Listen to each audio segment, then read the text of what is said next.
Down that began early Saturday morning after congressional Democrats and President Donald Trump's team failed to reach a deal on legislation to fund the Department of Homeland Security through September.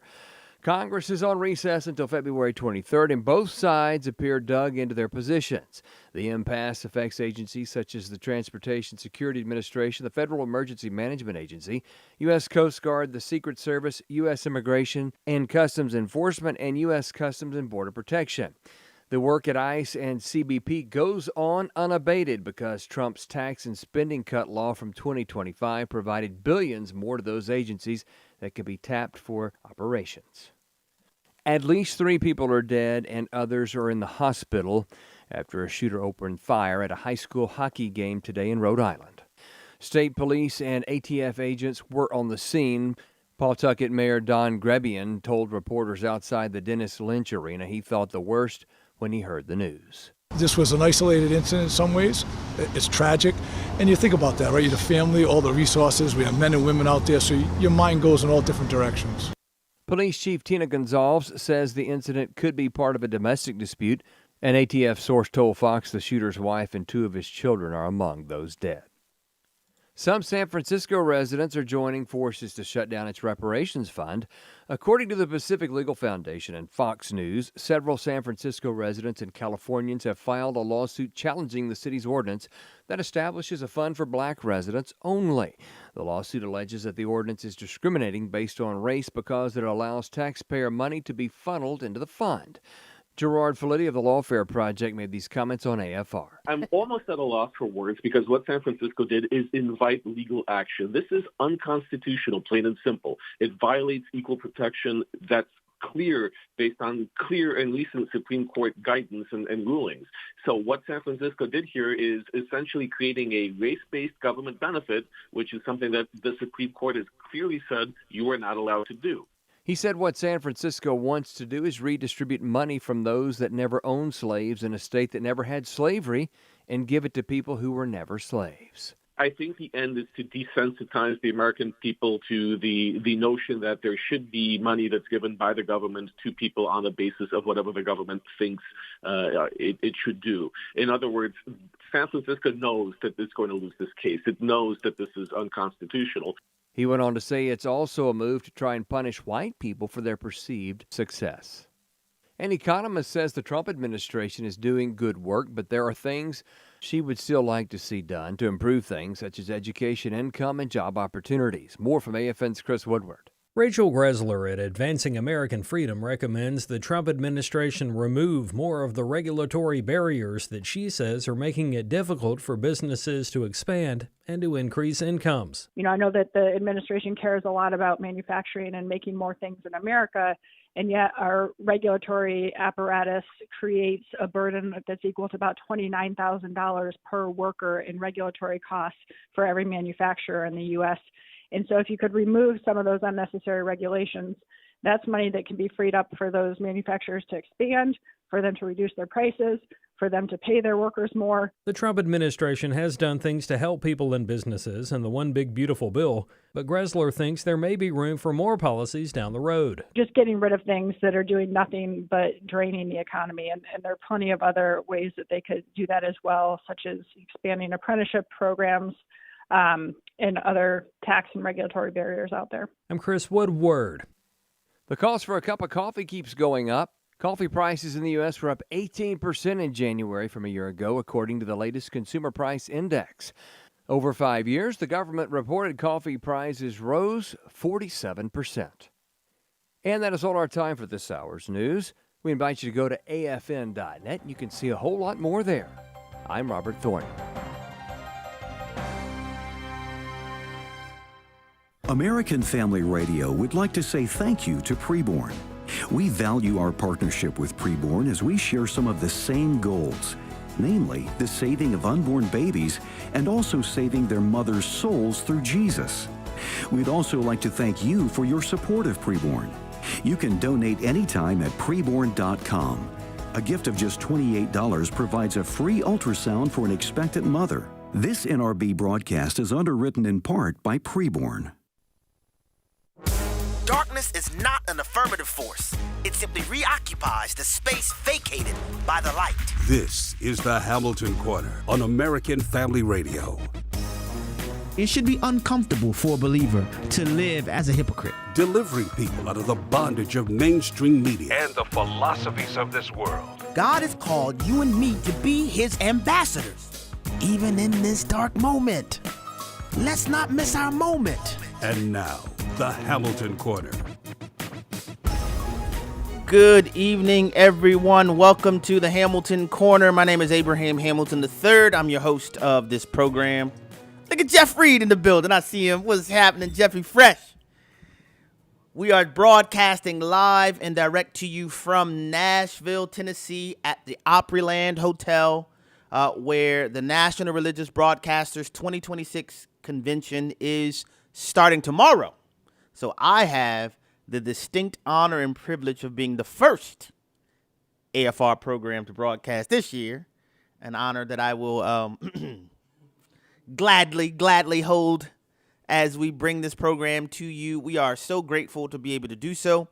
At this very moment, many of you, if not most of you, are making your transition from your part-time jobs, where you generate an income, to your full-time jobs, where you cultivate an outcome. And as you do so, I want to remind you to do so with intentionality, understanding the primacy that God places on family.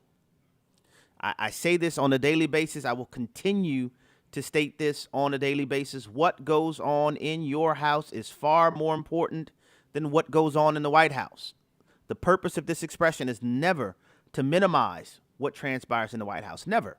The purpose is solely to articulate for you and for myself, frankly, what is true. You and I are directly accountable and responsible for what we can directly influence.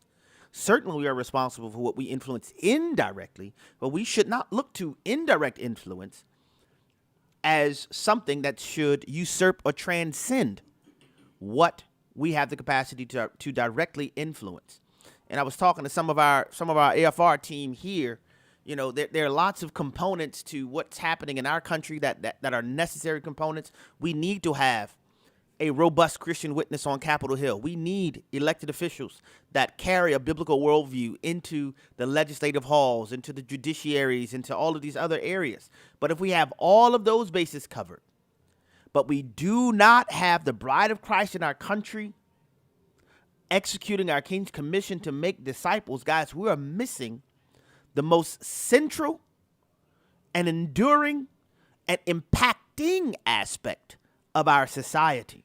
To say it simply, if we have a constitutional Republican form of government where the citizenry has the wherewithal to elect and select our servant leaders, but our population is increasingly wicked, what kind of servant leaders do you think our elected officials will enact? What kind of servant leaders do you think the populace will elect? What kind of policies will flow from that? And so the unfortunate reality is that, in my estimation, we do not have enough people focusing on executing the Great Commission. And not surprisingly, it is the one thing that impacts everything else. If we have a population armed with a biblical worldview, well, let me be specific and clear about this. I'm not talking about some type of pietistic moralism. I'm talking about people who are born again, regenerate members of our Lord's remnant. We must not neglect the King's Commission, because everything else about our society is impacted by it as a result of that. It's simply the truth. And here's the other most important feature of this. It is the only institutional execution that has benefit, yes, temporally, but also eternally. As we proclaim our Lord's gospel and make disciples, we expand our Lord's kingdom to where fellow image bearers are transitioned to be members of God's eternal family. And as we are able to do life and contend for the King of Kings and the Lord of Lords on this side of eternity, we have the additional benefit of these very people joining us in eternal glory. We must be about our Father's business. Now, we are joined today, as is our custom, here on site with us. We have our producer extraordinaire to my right, but never to my right sociopolitically. Now, let's get that clear. Producer extraordinaire, the real J Mac, ladies and gentlemen. And we have the home team. My man, 100 grand behind the boards, Mr. Bobby Rosa. And Marty Sparks is lighting up the dark from there as well, helping us to bring this program to you. Before we get to the issues of the day, because there are a lot of things to get to, some things certainly are foolishness. We got the foolishness du jour. But there's some things that are greatly encouraging that we will get to momentarily, but we must begin in the Word of God. We must start in God's holy word. Joshua chapter 24. I mean, I was talking, before we came on air to my man Travis, we were having this conversation. This does not require this assessment that we're discussing here about the necessity of executing our King's Commission. It doesn't require specialized expertise. It doesn't require you being an erudite historian, that you wear tweed sweaters, sweet tweed jackets, and you wear sweater vests, and you have a pipe that you pip, pip, pip, dangle from the bottom of your lips. Doesn't require any of that. We have Bibles. We just need to open them and read. Joshua chapter 24, verses 29 through 31. Look at how the Lord blesses us by recording the end of Joshua's book. I would remind you that Joshua's book concludes as the transition point to the era of the judges. Okay? Joshua chapter 24, verses 29 through 31. This is what God's word says. It came about after these things that Joshua, the son of Nun, the servant of the Lord, died, being 110 years old. And they buried him in the territory of his inheritance in Timnath-Serah, which is in the hill country of Ephraim, on the north of Mount Gaash. Israel served the Lord all the days of Joshua and all the days of the elders who survived Joshua, and had known all the deeds of the Lord which he had done for Israel. Now I want to ask you a question. What do you think the Lord is conveying to us when the Spirit of God moves the recording of this expression? Israel served the Lord all the days of Joshua and all the days of the elders who survived Joshua. What is being said there to us? What is being said to us there? I know we often have the scriptures on the screen so you can see it for yourself. What do you think is being said there? Israel served the Lord all the days of Joshua and all the days of the elders who survived Joshua. And take into consideration that this precedes the book of Judges, right? What is in the book of Judges? The book of Judges pretty much shows the cyclical apostasy in the nation of Israel that followed entree into the promised land, with a few exceptions throughout the entirety of the book. Then you have the transition toward the people of God rejecting Yahweh as their supreme potentate because of the two considerations. One, Samuel's sons didn't follow the ways of Yahweh as Samuel did, which led to people of Israel to say, well, we need to be like the nations surrounding us. What is stated in this expression? Israel served the Lord all the days of Joshua and all the days of the elders who survived Joshua. The Lord is telling us very plainly that fidelity to Yahweh died. Consistent fidelity to Yahweh died when the elders who survived Joshua passed away. There was fidelity in Joshua's day. There was fidelity, generally speaking. Let me say it this way. Fidelity, generally speaking, in Joshua's day. Fidelity, generally speaking, during the days of the elders who survived Joshua. But what transpires after that generation passed on? What does it look like? What do you think happened? A couple things to consider. How do you think the Israelites regarded the history of Yahweh's interaction with them? Yahweh's story and interacting with the people of Israel. How do you think the memorials that were constructed under Joshua's leadership were regarded? Think they were given attention to? How do you think the cultivation of the hearts and minds of the children in Israel took place in the generations following the passage of the elders?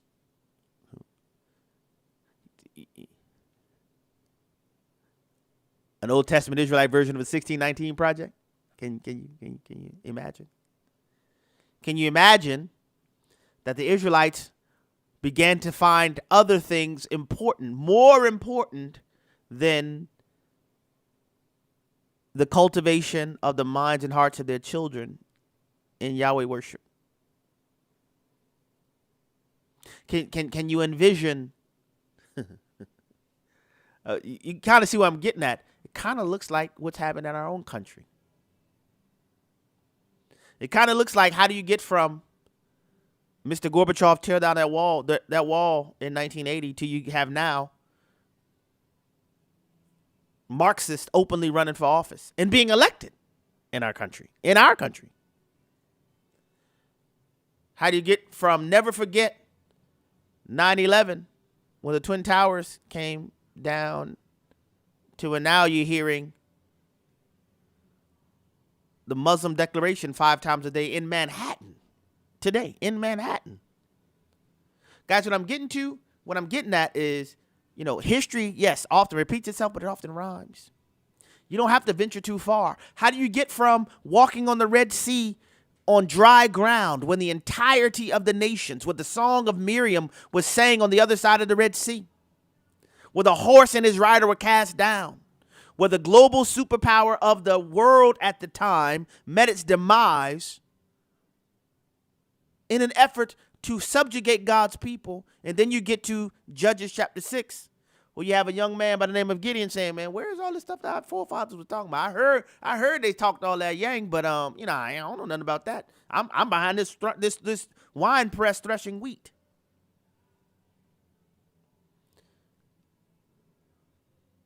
My man Will said this a long time ago. When we, the people of God, make more about everything else, we, by necessity, downgrade the significance of Jesus in our lives.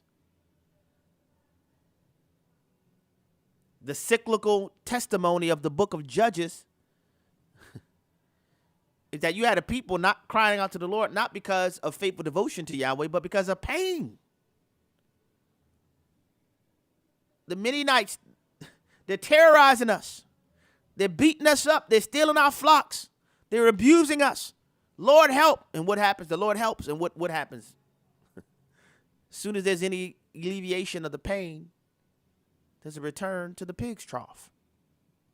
What I'm driving at, guys, is we are in one of those cycles in our own nation. We have, oh, Lord, help me. We have what we call the church. We have all kinds of priorities. But the things God has told us to do, they're not a priority. I visited the church one time. I was speaking at the place. I had a conversation with the pastor who invited me. And the pastor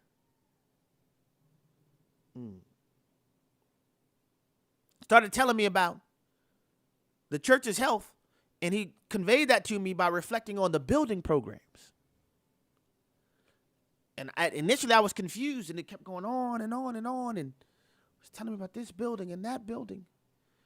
And I asked a question concerning the quality of obedience of the congregation, to which the pastor said, man, I don't know. And it grieved my heart, because it was one of the instances, and we continued in. So this is not this pastor. No, we had a great conversation. We built, and we still have a relationship to this day from that conversation. But he said, Brother Abe, I didn't realize I've been focusing on the wrong thing. Guys, you got a lot of people in the professing body of Christ in our own nation focusing on the wrong thing. And we don't recognize that the barbarians are not at the gate, they're in the house. But often we become so nose blind, we don't even recognize it.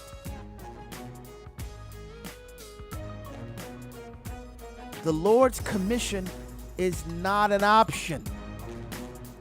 It's a command.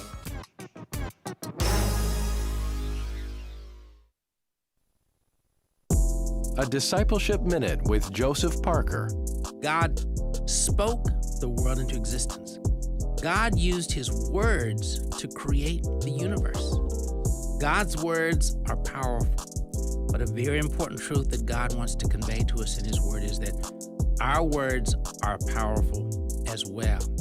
Not saying they're as powerful as God's, obviously, but they are certainly much more powerful than I think we tend to think. Proverbs chapter 15, verse 1. A soft word turns away wrath, but a harsh word stirs up anger.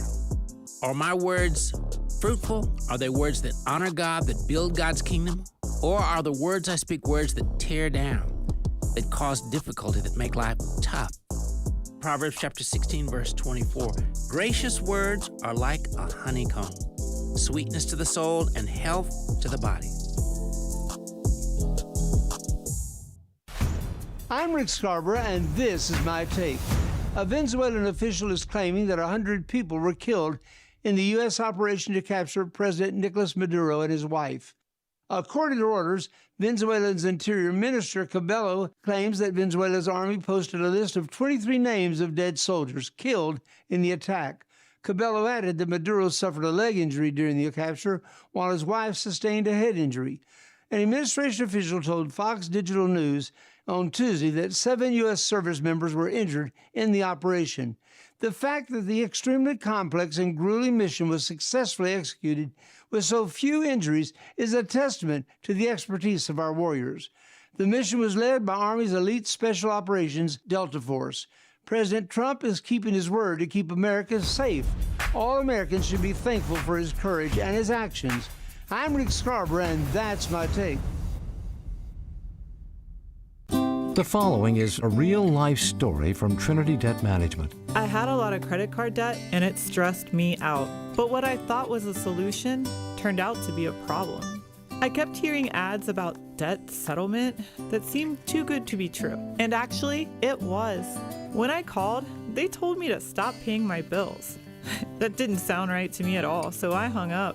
Later, I found out that debt settlement is bad, real bad. Then I learned that there is a right way to pay off your credit cards.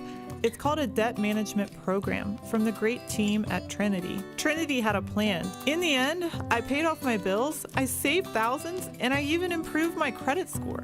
If credit card debt has you down, call Trinity at 1-800-788-1813. My name is Heather. Please forget debt settlement and remember Trinity Debt Management. 1-800-788-1813. Shining light into the darkness. This is the Hamilton Corner on American Family Radio.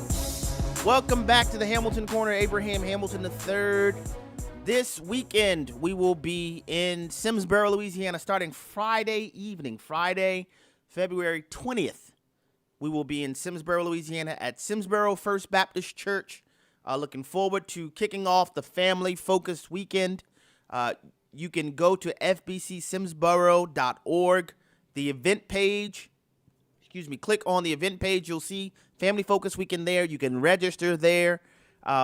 The church is asking you to do so they can anticipate how many people will be coming. There is no charge whatsoever for the event. We just want to minister to as many people as the Lord will allow us to in order to really recalibrate our heart and minds to be effective in doing what we just talked about in the last segment, making disciples. And some people might think when you say Family Focus Weekend, when we're talking primarily about children, of course we're going to talk about interactions with children, but it's not only going to be addressing interactions with children. So you do not want to miss this. If you're in the area or willing to come to the area, you are invited to participate. We are looking forward to this event this weekend. It'll be Friday, Saturday, and it will culminate with the Sunday morning worship service.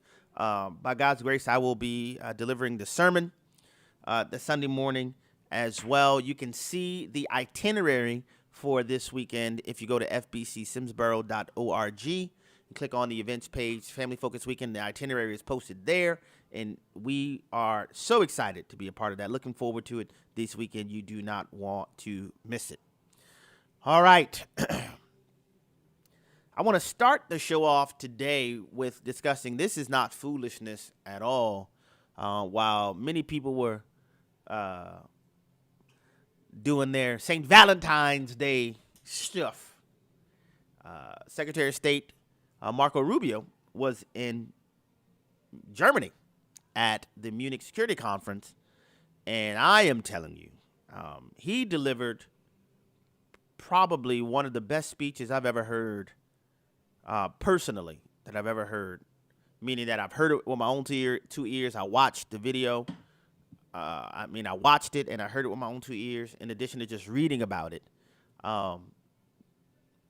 It's the best speech I've ever heard, honestly, on foreign policy. But it wasn't just foreign policy. It was really a communication of an American view, certainly President Trump's America First agenda, but really fleshing out what that means for America's allies. And Secretary Rubio said plainly, listen, the things that we're seeking to accomplish through the Trump administration, we are well able to do this on our own. Saying, in other words, we don't need y'all's help to do this, but we want your help. We don't need y'all to participate in doing this, but we want you to be a part of this. He demonstrated the historical connexity between the United States of America and our European allies. He got numerous standing ovations, and this is one of those things where you certainly can listen to clips and see highlights from the speech that will give you a sense of what happened. But truly, in order to digest all that was said, you really need to watch the whole speech. I've shared the speech in its entirety on my X account, on my X page. It's only about 18 minutes and change long, but it's worth your perusal. And to hear the United States of America represented with such clarity and potency and generosity and charitability, all in one presentation. I'm telling you, it was moving. I was moved. And I truly believe one of the central figures that have elevated their station as a result of this President Trump's current administration is Marco Rubio. Now, I have to tell you, I was not a fan of Marco Rubio, not a detractor of his, but from his days in the Gang of Eight, he was one that I was quite put off by. And I'm still on trust but verify. But I also have to be an honest assessor of what I'm seeing.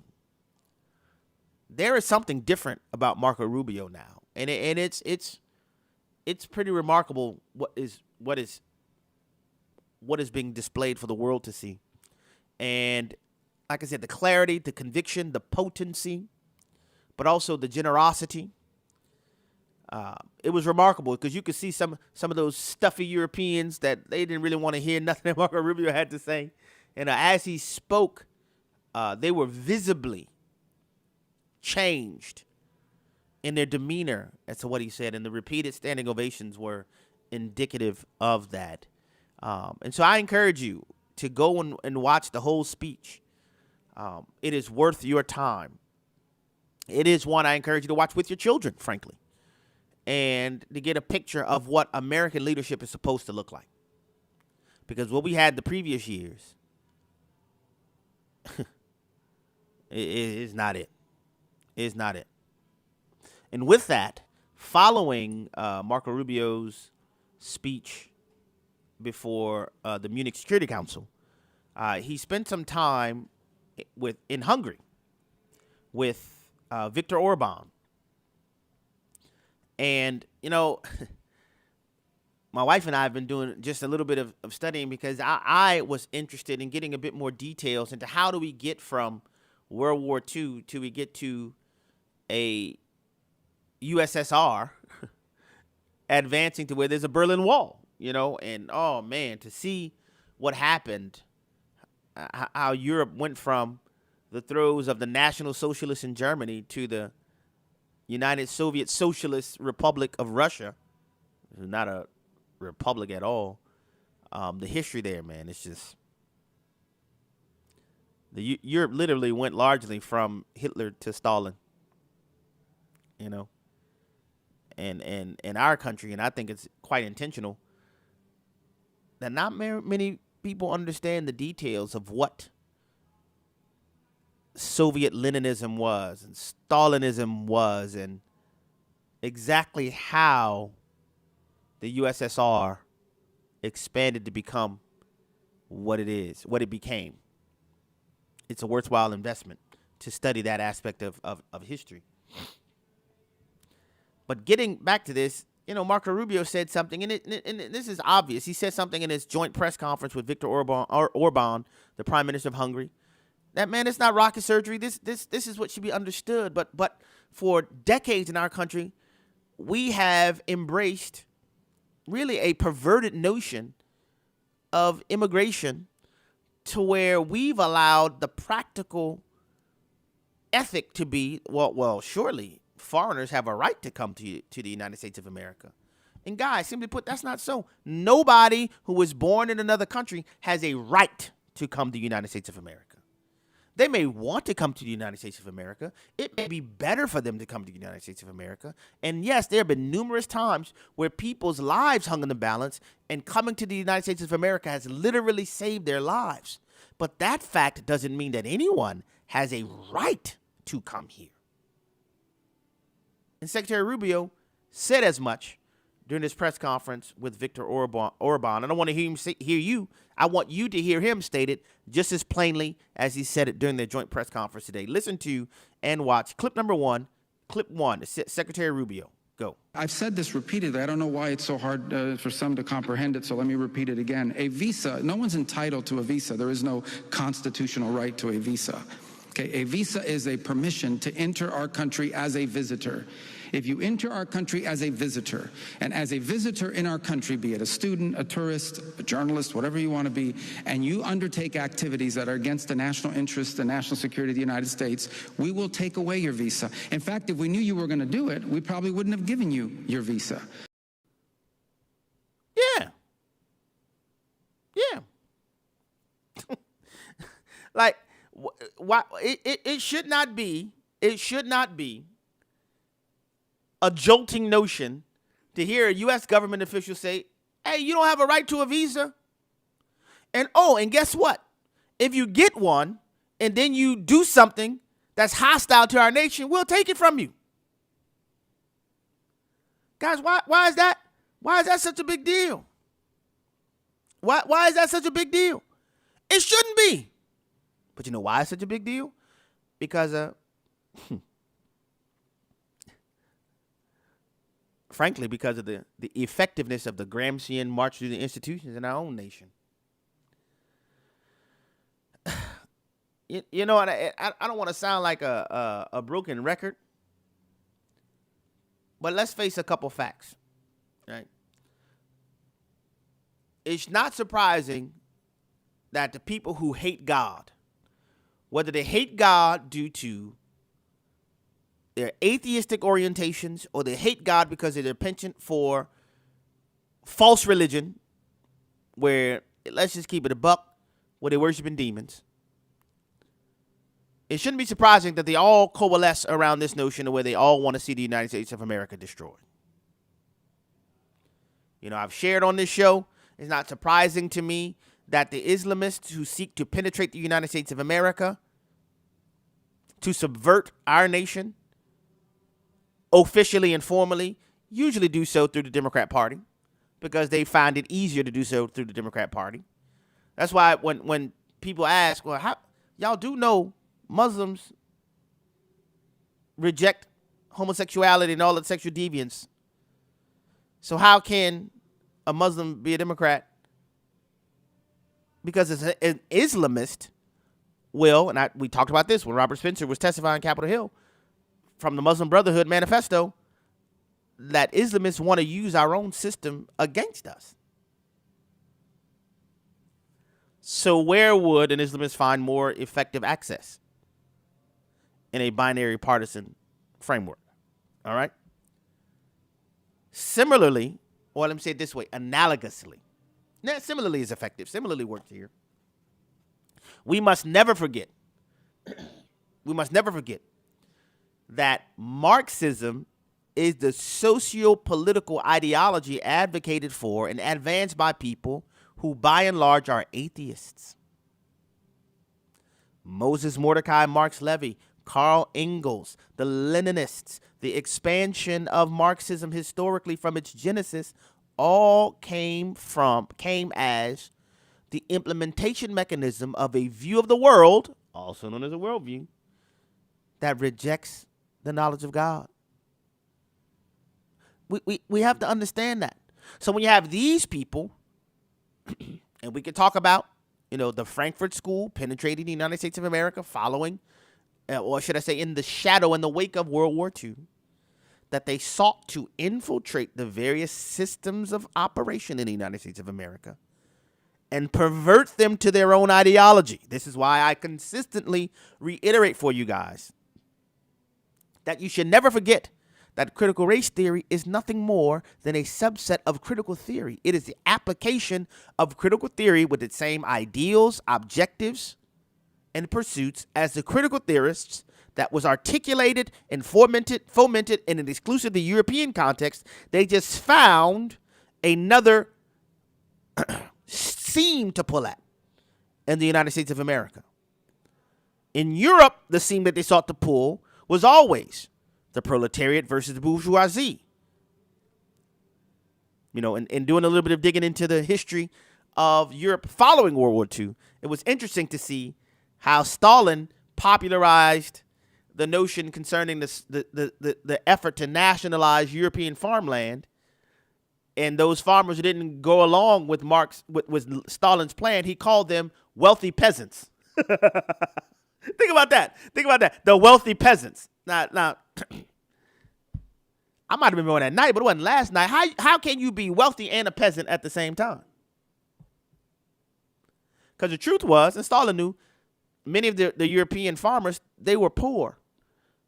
But they had to use the Marxist binary framework of oppressor and oppressed. So to distinguish the farmers who refused to go along with the Stalinist program, they called them wealthy. And they were seeking to steal from the people, you see, because they refused to cooperate with the Stalinist program. Guys, it's the same thing.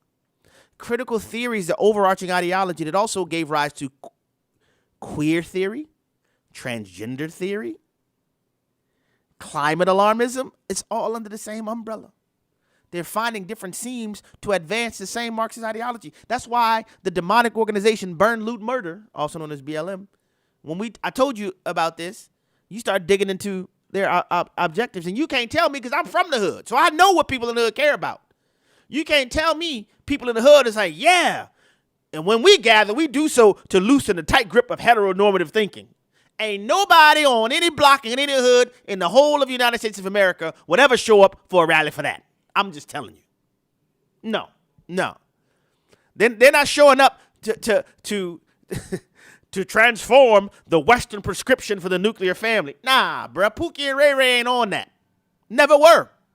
That's why the more the truths of the organization's objectives were exposed, you found what happened. A bunch of people saying, nah, I ain't with that. I'm not with that. And so the same thing has happened in our country. We've had nefarious people to infiltrate our own system and advisors all the way up into the White House to echo the same type of insanity like Billie Eilish. No one's illegal on stolen land. And did y'all see how the Tongva tribe in California is like, hey, by the way, Billie Eilish, your house is on stolen land. Since you believe that, why don't you give us your house? Because that's our land. Isn't it interesting that these people don't talk about stolen land in any other context? They don't talk about how Europe's borders were changed following World War II. They don't talk about how, you want to talk about colonization. Why didn't anybody discuss the fact that the Islamization of various portions of Africa was a product of colonization? Was the Ottoman Empire an exercise in imperialism? You never hear those words put together. Because it's a specific ideological march through the institutions in Western civilization, because the people that seek global dominance, they understand the most strident and opposing force is the Christian worldview.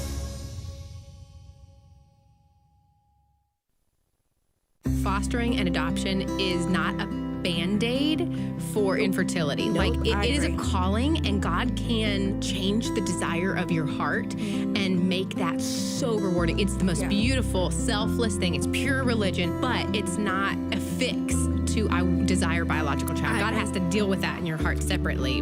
Hannah's Heart, encouraging couples through infertility and miscarriage. Saturdays, 4 a.m. Central on AFR or on the AFR app.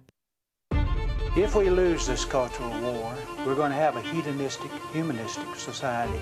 Discover the story of the culture warrior Don Wildman and how he went head-to-head with Hollywood, Playboy, the homosexual agenda, and the Disney empire.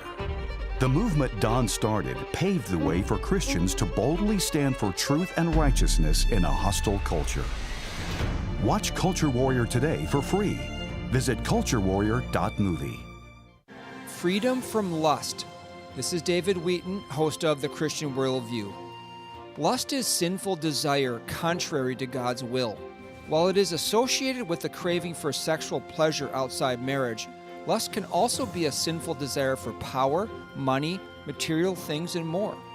The Bible says, "Do not love the world, nor the things in the world. If anyone loves the world, the love of the Father is not in him. For all that is in the world, the lust of the flesh, and the lust of the eyes, and the boastful pride of life, is not from the Father, but is from the world." As we cultivate a deeper love of God, satisfying our lusts will become far less enticing. Hear our most recent program on freedom from lust at thechristianworldview.org, and then tune in this weekend for another topic that will sharpen your worldview. Listen to The Christian Worldview with David Wheaton, Saturday mornings at 8 Central on American Family Radio. Without even seeing them show up, I could feel like the darkness. Jamie Sanchez is another Christian business proprietor who has been targeted for his faith. His Drip Cafe was opened to serve and help the homeless of downtown Denver. We believe sex outside of marriage and homosexuality is a sin in God's eyes. And the enemy and his minions decided to use that as a platform. Jesus told us persecution would come. I would see them, just the rage and the hate. I pictured them doing that at the foot of the cross to Jesus. And I just remembered what he said, "Forgive them, Father, they know not what they do." And so I had to position my heart that way. The Jamie Sanchez story is one of the videos of the Impact series at stream.afa.net. It's been a crazy, crazy ride. See Jamie's story and much more at stream.afa.net. AFA Stream is a resource for life-changing instruction and information, a source of wholesome entertainment and relaxation, plus access to some of your favorite AFA shows. You can watch a lot of content for free, or you can become a Great Commission partner. Then you'll not only open the door to everything AFA Stream has to offer, you'll get benefits like a subscription to The Stand and some really nice exclusives. Why not get started today? It's easy. Visit stream.afa.net.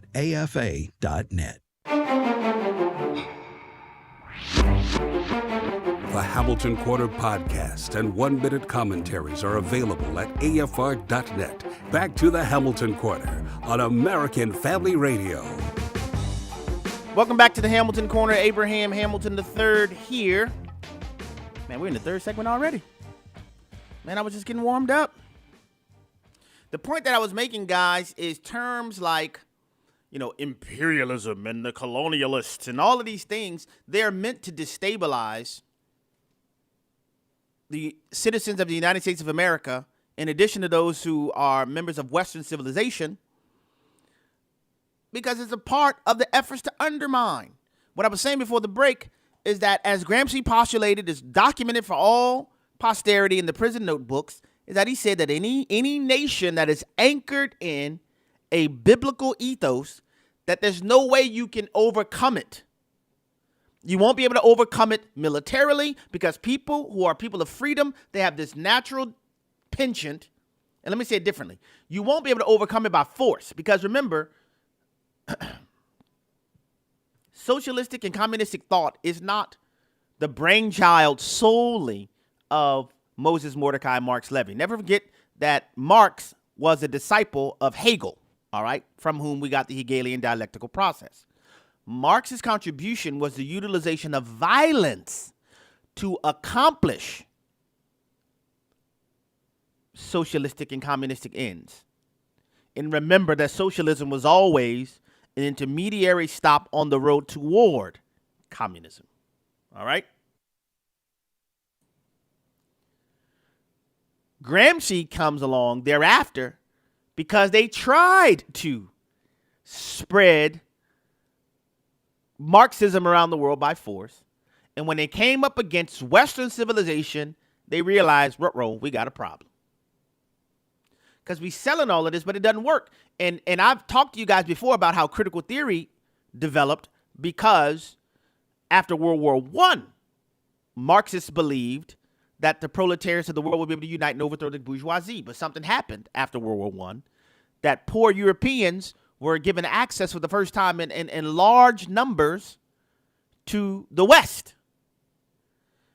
And guess what they found when they experienced the West? They realized I can be poor here in Europe, but in one generation, my family's lot can change if I get access to freedom. But what I want you guys to know that this wasn't the first time this happened. The reason why the Stalinists end up erecting the Berlin Wall, because the same thing happened then. The same thing happened then. And I know this is subsequent to World War I, but it kept happening is what I'm saying.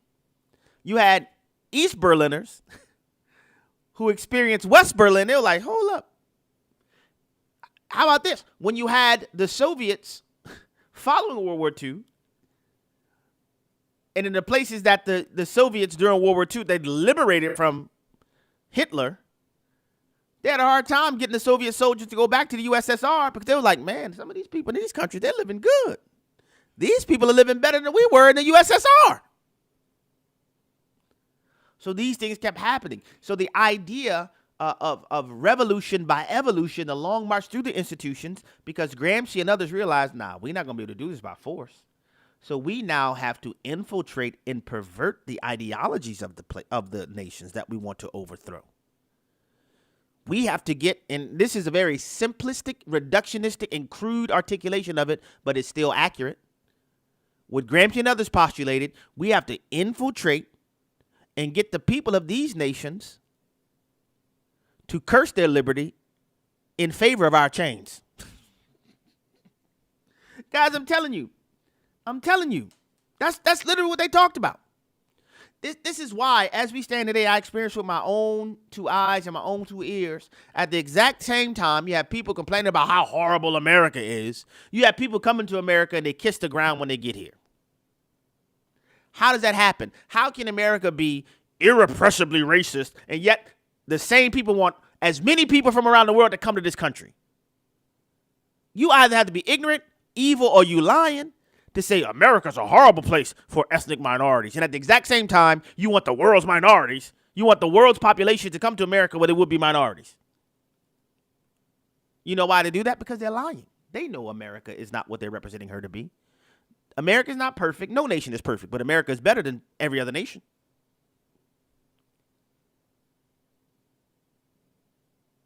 And I don't say that like a prideful phenomenon. There are things that we can do that other people can't do. I respect the nation of Israel, but you don't have Operation Midnight Hammer without the United States of America. Prime Minister Bibi Netanyahu would tell you that.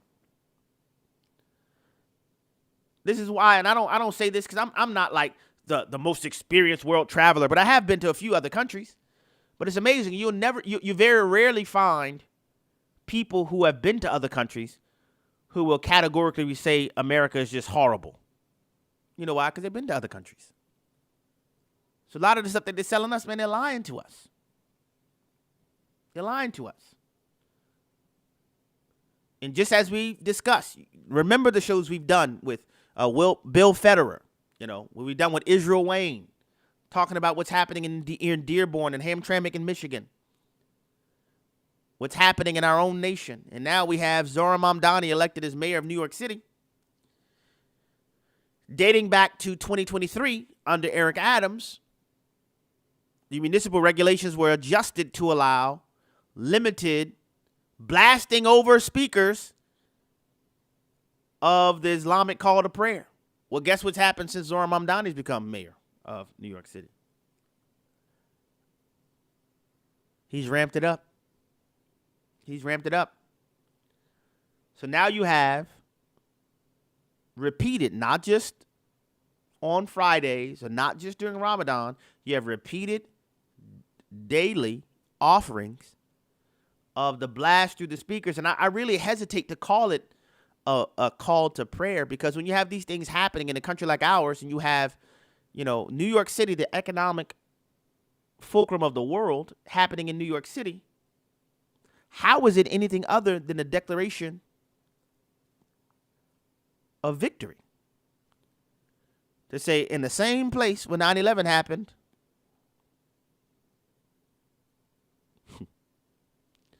almost 25 years ago, and now you have this happening on the streets of New York City. And I'm going to play a little bit for you so you can hear it and see it for yourself.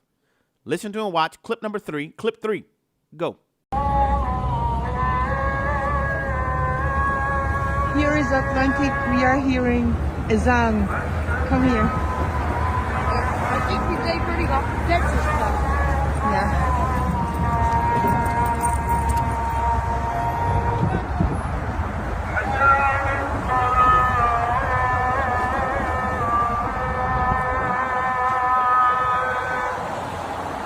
I never thought in my life he's gonna be here hearing this in the middle of New York. Good. Guys, that's in New York City, guys. That. The first time I ever heard this with my own 2 ears is when I was in South Africa. That was in, 99, 2000?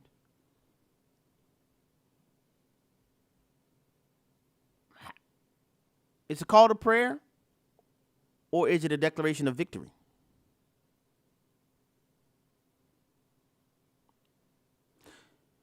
When you have people pulling out, Muslims in New York pulling out their prayer mats and putting them in front of roadways, blocking them off, is that about pious exercise, or is that about defiant celebration of victory? Guys, we have got to wake up. We have got to wake up. This is happening in our own nation. And I want to be clear about what I'm saying. This didn't just start with Zohran Mamdani. It started under Eric Adams. But Mamdani has expanded it and ramped it up.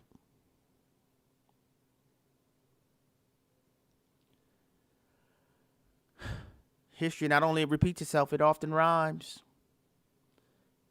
As we're discussing this, man, look at that time.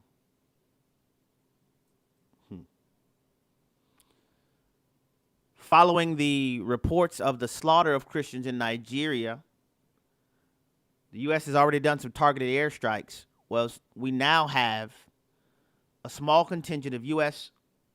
military officers in Nigeria. They've touched down in Nigeria to help provide support and training to push back against, frankly, the genocide of Christians in Nigeria that's been happening for years now.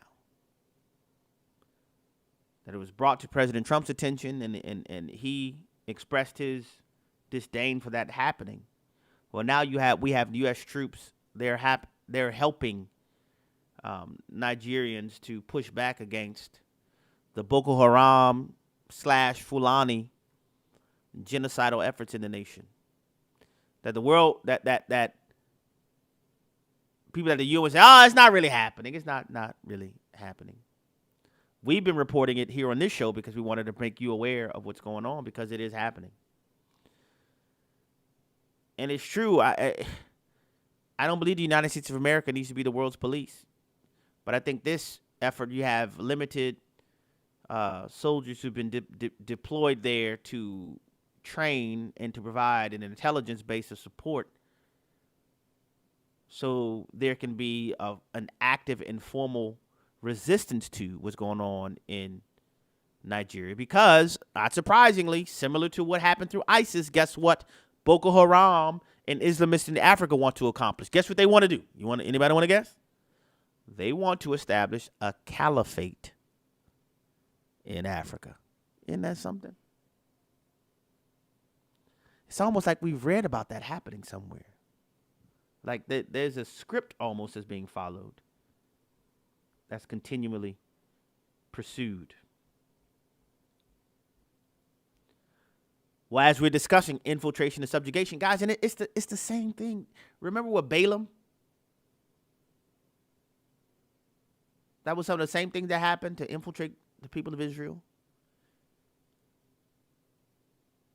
Some of the same type of things are happening. I'm going to show you now just a little snippet of what 8th grade students at Hermantown Community School were provided with as instruction in December of 2025. Hermantown Community School is in the Duluth area in Minnesota. You have a British documentary from Channel 4 News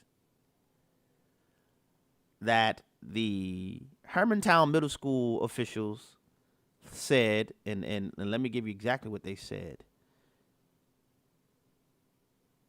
They said part of Hermantown Community School's stated goals is to use a curriculum that is anti-racist and culturally sustaining. Of course, anti-racist is defined as actively working to identify and eliminate racism in all forms in order to change policies, behaviors, and beliefs that perpetuate racist ideas and actions. And culturally sustaining is defined as integrating the practices of Black, Indigenous, and people of color communities who have been and continue to be harmed and erased. Listen, harmed and erased through the education system. So to accomplish this, they used the British Channel 4 News video to explain ICE's actions to 8th graders in the Duluth area in Minnesota. Listen to, this is a short one. Listen to and watch. Clip number 2. Clip 2, go. And we're going to look at why all of this could either lead to Americans finally coming to terms with undocumented immigration in their communities, or be the start of a huge shift in law enforcement that forever changes America's reputation as the land of the free. They go on in this video to honestly to state outright lies about ICE. Outright lies. And I shared that, just that brief clip, because it's interesting. Why would this British dude be so interested in talking about ICE? And notice how he said, whether in the British accent, whether or not the Americans will deal with the undocumented citizens. Hold up, bro. Hold up. Time out. I know you still on the other side of the ocean, but ain't no such thing in the United States of America as an undocumented citizen. You see? But imagine, though, this being foisted upon 12 and 13-year-olds. He went on to condemn the deceptive and violent tactics of ICE. People being arrested without due process of laws. Like, dude, you have no authority to discuss what we do in our nation. You on the other side of the water. But you know what? Some of those folks want to see happen in our country the same things that are happening in European countries. But this is being foisted upon 8th graders in the Minnesota area. Remember how we started the show? How did the Israelites stray from fidelity to Yahweh after the elders who survived Joshua passed on? That's how. The views and opinions expressed in this broadcast may not necessarily